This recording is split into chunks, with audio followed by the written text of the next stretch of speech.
size of this mushroom. It's huge. Wonder what kind it is. Here's my hand.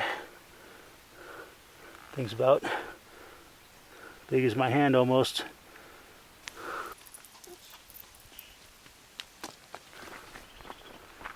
How you guys doing? Eric here. Today is Sunday, July 6th. August 6th.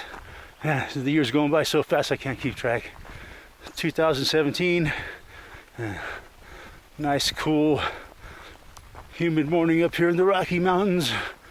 And yeah, so not too long ago, about maybe a week or two ago, I made a video and I mentioned that I was trying to quit drinking, but I wasn't going to do it that day because I was too upset over all the shit going on in the world. But a few days after that, I managed to quit, which was July 31st was the last day I drank. So today marks my 7th day being sober, and good time to talk about it because I've learned when you're trying to quit a vice or an addiction, a good thing is don't tell anybody about it, man. Just keep it to yourself, because if you tell somebody, you're putting more pressure on yourself to, and then if you fail, then you got to explain to people, and you feel kind of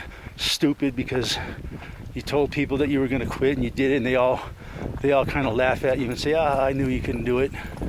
So yeah, I just thought I would share my experience a little bit on quitting drinking. It's my strategy, how I do it. I've been using beer. I love drinking beer, man. It wasn't like it was a huge problem for me, but I would drink at least about a 6-pack a night. And the kind of beer I drink is expensive, man. It costs $10 a 6-pack or $10 or $11 a 6-pack. So it adds up to, $350 a month. And when you're unemployed, that's a lot of money, man. So that's a big part of the reason why I quit. Also, I've been drinking pretty heavy, like I say, at least a 6-pack or more a night. That's pretty good. That's a lot, man. And it's been going on since I got off probation, right? And I was on probation for a year, more like almost a year and a half that I was on, because the whole time I was going through my court case, I was being drug and alcohol tested, so I couldn't drink for about almost a year and a half. So, when I finally got off probation, man, I dove deep. I got myself a kegerator and a keg of Stone IPA, and I've been in the bottle ever since, until a week ago. So yeah, like I say, I love my microbrew, man. It's delicious. I think it's not that big of a problem if you keep it to a moderation, But for now, I think it's a good idea to just let myself sober up. How do I, what's my strategy, I make sure that I got plenty of juice in the house. What I'll do is I'll take like a small glass, I'll put like 2 or 3 ice cubes in it, some juice, halfway with juice and then halfway with water. And I have like 3 different kinds of juices, usually like orange juice, apple juice, and cranberry. And I switch out between the 3.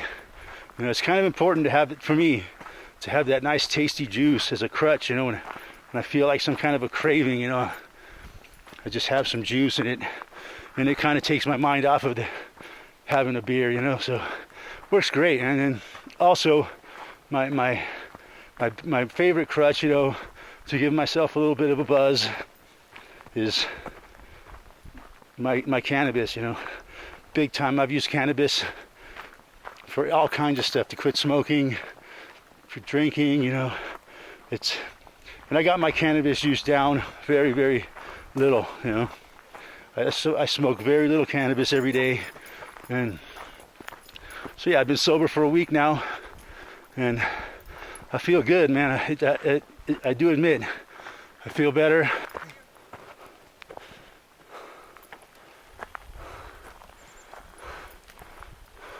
Yeah. Good. Nice to see you. Yeah. It's been a while. I know. I see you. I do a Airbnb. I clean an Airbnb Yeah, and I see you sometimes walking. Oh yeah, I don't walk my dog over there anymore. I got 86'd.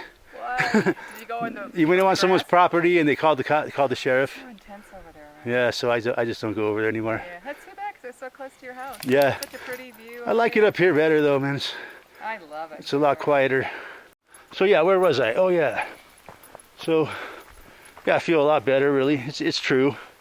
You know, but if you drink in moderation, you know, it really shouldn't be a problem with your health. But I'm not saying I'm never going to drink again. But I'm taking a nice little break from it, and it's a good healthy thing, you know. Maybe I never will drink again, but I don't know, I probably will. But it's good, you know, to be able to have that self-control of yourself to where, you know, I've been through so many times when I was forced to quit my addictions because I got in trouble, you know. And I've learned over the years that how to do it, you know, how to cope, you know, with quitting something and how to get through it without relapsing kind of, you know. And so yeah, but anyways, talk a little bit about what alcohol has done to me in my life, the negative aspects that I've had, you know. And I have had a lot. 50 years old now. It's been a while since I've been in trouble over alcohol, but I said I've had 2 DUIs, so there's a big negative aspect right there. So the thing that sucks about that is it just keeps building up, and every time you get another one, you get in more trouble. And when I was younger, and I was a pretty heavy drinker, man, you know. I grew up in, you know, in the San Fernando Valley in Southern California, and man, drinking was a way of life. And I spent a few years here in Colorado in my youth, and it was the same way. We'd have big old keg parties and just get fucking wasted, and the whole thing would end up in a massive brawl. You know, people would, and the cops would always show up, break up the parties. And that's kind of how I got my start into becoming an alcoholic, was at these keg parties, man. I didn't really like drinking at first. It took a while, man. It wasn't until I was like 21 when I could legally buy alcohol that I started to really like beer. And I don't really like drink anything else. I don't drink any hard liquor at all, but just beer. There was a time when I was younger when I would do shots and shit when I'd go to the bar with my friends. And that would always end up in a lot of trouble, man. Getting kicked out by bouncers. And it also cost me a few of my relationships that probably wouldn't have lasted anyway, but you know, I had a few girlfriends that we would drink a lot, and it always ended up in badly, you know. So yeah, it cost me a lot when I was younger. So yeah, man, I just thought I would share that with you guys. I'm feeling good about it. You know, it's a success for me. A week on the wagon.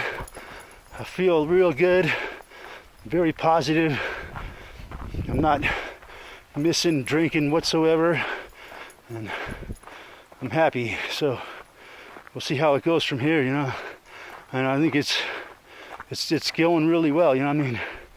I think at my maturity, I have more control, more self-discipline than I've ever had in my life, which is a wonderful thing. So anyways, thanks for watching. We'll talk to you guys soon.